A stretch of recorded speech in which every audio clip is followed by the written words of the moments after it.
Any questions for Coach Tanner now? Go ahead, Rick. Yeah, I got one now. Coach, Phil just asked if y'all are the bullies now. What are your thoughts on that? Well, he's wearing a Yankee hat. So. No, I think that people around college baseball and fans, they kind of understand, especially the fans in Omaha. They understand the teams, and we're not even big enough to be bullies, and we don't win that way. We try to find a way to win. The bullies, they just spank you and send you on your way. So we don't fit into that category. But certainly, just an incredible deal for us to be able to go back to Omaha back-to-back years, having experienced a lot of things we had to go through this year. Ray, at what point, at what point this season did you really see that this team had something to them, that despite all the things that were going on, that it was a kind of a team that could win 50 games and get back? Well, you have different times maybe that you try to draw from. I really felt like the Sunday win at Florida when Colby came in and shut the door. Brian Harper got to start, and he came in and kind of shut the door in the middle. We won a 4-3 game. I'm not sure that we were the best team that day or even now, but we found a way to win. Our bullpen was back this year. We had Matt, we had John Taylor, we had Mata. We used Brian Harper down there for part of the season, Tyler Webb. The key was if we could do anything up front. We had to go with Michael because we felt like he was the experienced guy, not knowing he was going to give us the kind of year that he gave us. That being said, we had to find guys to pitch 2 and 3 and 4. And we started out with Webb, Westmoreland, Neff. That they did a good job for a while. Then they had some issues with some soreness, and Colby comes in and Coombs comes in, and we kind of hang in there. And so I started thinking, well, if these guys can give us 4, 5, 6 innings, we still got the bullpen, and we can win some games that way if we play D and get some timely hits. So I kept thinking that, we weren't going to be awesome, but we might win some close games. But it's as you well know, we try to find a way to win. We can't just go out there and smack you around and hit, 3 2-run homers or anything like Westlake did last night for the Commodores. Or that doesn't happen to us too much. But these guys battled. I can't say enough good things about Robert Berry, Stephen Neff, Jake Williams, Evan Marzilli. We had to change our lineup.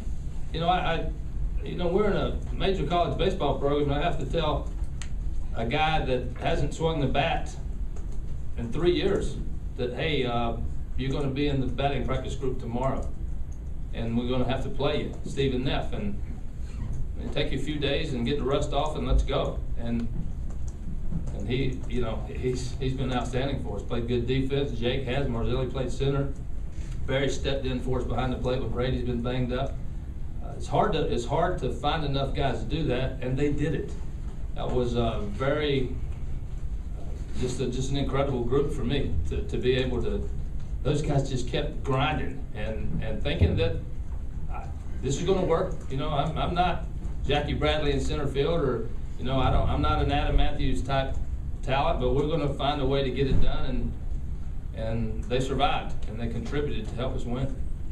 Ray, I know you're looking forward, but I'm going to ask you to look backward for just a second. With the way the game has changed, not to mention the defensive changes that your team had to make up the middle, and losing your 1 and 2 starters, where does this kind of stack up as one of your coaching years? I mean, as you look back on it, it must have been very challenging.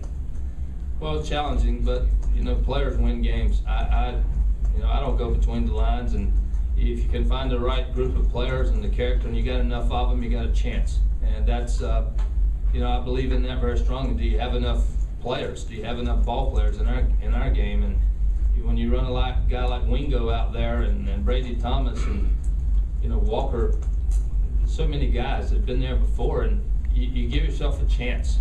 Like the ESPN color guy, Paul LaDuca. He told me afterwards, I'm a Scott Wingo fan. I said, well, join the contingent. There's a lot of Scott Wingo fans, and that's you got a chance. You got a chance when you got makeup guys. You see? Right, when Christian stepped to the plate in the 8th, kind of harkening back to last year, did that cross your mind at all, saying this is where he came up big last year? No, it didn't. I was more concerned about trying to get him on base there, and And I told him, I said, you gotta be aggressive. You gotta take some shots here. They threw you a changeup. They got him inside with the fastball in his first at bat, and I said, you're gonna see another changeup. And I said, put a good swing on it. If you pull it, you got a chance. You're not gonna hit it out in the middle of the field right now. And I thought it actually was a pretty good pitch. I'd have to go back and look at the tape. It didn't look like a real hitter's pitch, at least from where I was sitting, and he was able to hit it pretty good. It looked like it was going off the top of the wall, but he got it out. He's Christian Walker's as good as it gets at our level. He's he's a guy that he's a guy that other people come after. And when we had some injuries, we didn't give him a lot of protection, but he's been very steady for us. Coach, I know you talked a lot, even a couple of days ago, about how hard it is to get to the World Series, and this is 5 trips now in 10 years. I mean, is that even a mind, kind of an eye-popping stat for you, to 5 and 10 years, considering how hard it is to get there? I don't know if that stat's correct. That sounds a little bit too much for me, but I'm just delighted to be a part of it. I say this all the time, and it is true. I don't look too far ahead, or I don't look behind. I try to do what we got to do today and be ready to go and do the best you can. I know that when I came here 15 years ago, this was a program about tradition and history and great people, and Bobby Richardson and June Raines, and a sport that had been successful at this university, and it was my challenge at that point to try to continue that. And we've been very fortunate that we've had some opportunities to get out to Omaha, and then we had the great run last year. So it's very special. I'm just happy to be a part of it.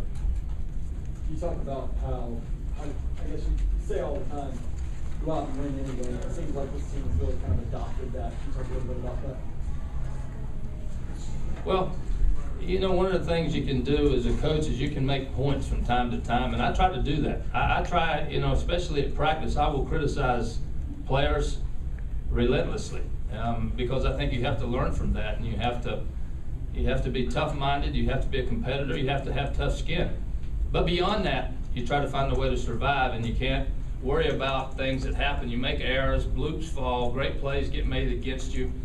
You just continue, and you try to grind it out, and you try to feel good about what you're doing, and we always talk about find a way, win anyway, and overcome adversity you're going to have. And as I said, when you get enough guys, when you get enough players to buy into that, it gives you a chance. It's not a guarantee. I mean, you can be the greatest coach in the world, which I'm not, but if you don't have the right players, it's still a challenge. And that's all you're trying to do is, grind it out. Give your best shot for 9 innings, and then feel good about what you did, win or lose. And we got a lot of players that, I don't know that they'll have great careers in baseball, but they do it the right way. Chris? Ray, take us through that 5th, 6th, and 7th inning where you get the double plays and able to keep the game close at that point. I can't take you through it. We just kept trying to mix and match and get pitches and make pitches and put a guy out there that's gotten some ground balls and try to hope that our guys in the middle get a chance to touch it and handle it. And it worked out. We had a couple of balls hit that we could turn. One we didn't turn where Springer was able to beat it out to first when Mooney couldn't get it out. But it's part of the game. You got to give our guys credit for being able to make pitches and make plays at the right time. You look at the score 8-2, and a lot of people will think, well, the Gamecocks had a pretty good game tonight. Well, as you know, it was a very difficult game for us. We seemed like we played uphill the whole night. Even when we got to 3-2, and Springer makes that catch off Neff's bat, miraculous. And when you make plays like that, that changes and generates momentum the other way. And fortunately, we were able to get some runs there. But